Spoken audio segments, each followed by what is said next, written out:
আজ তোমাদের সাথে এক ভাগ্যবান মায়ের গল্প শেয়ার করব। সময় থাকলে গল্পটা শুনে যেতে পারো, আশা করি তোমাদের মন্দ লাগবে না। নৃপেনবাবু ছিলেন একজন মধ্যবিত্ত পরিবারের মানুষ, কিন্তু ভীষণ অল্প বয়সেই তিনি তার দুই বাচ্চা আর তার স্ত্রীকে রেখে পরলোক গমন করেন। তিনি মারা যাওয়ার পরে তার স্ত্রী ভীষণ কষ্ট করে দুই ছেলে মেয়েকে মানুষ করেন। তাদের হয়তো খুব একটা উচ্চশিক্ষা তিনি দিতে পারেননি, কিন্তু তাদের মধ্যে সংস্কৃতি তিনি খুব সুন্দরভাবে দিয়েছিলেন। ছেলেটা আজকে বড় হয়েছে, উচ্চ মাধ্যমিক পাশ করেছে, সে একটা দোকানে কাজও পেয়েছে।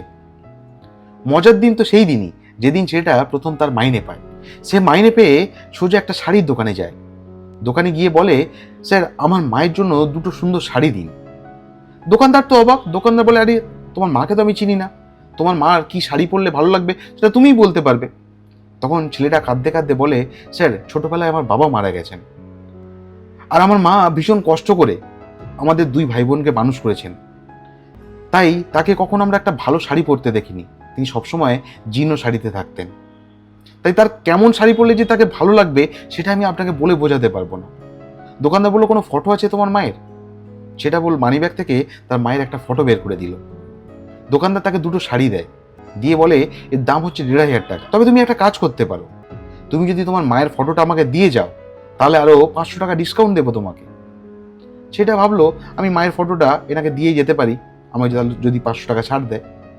এই বলে ছেলেটা দোকানদারকে তার মায়ের ফটো দেয় এবং শাড়ি দুটো নিয়ে বাড়ির উদ্দেশ্যে রওনা হয়। দোকানের যে কর্মচারীগুলো ছিল তারা মালিককে বলতে থাকে, আরে মালিক, আপনি এত লস করলেন, এই ফটোটা নিয়ে আপনি কি করবেন? আর এর বিনিময়ে আপনি ৫০০ টাকা তাকে ডিসকাউন্টও দিয়ে দিলেন। তখন মালিক বলে, যে মা তার সন্তানকে এত ভালো শিক্ষা দিতে পেরেছে তিনি নিশ্চয়ই কোনো সাধারণ মা নয়, তাই এনার স্থান কোনো মন্দিরে ঠাকুরের পাশে হওয়া উচিত।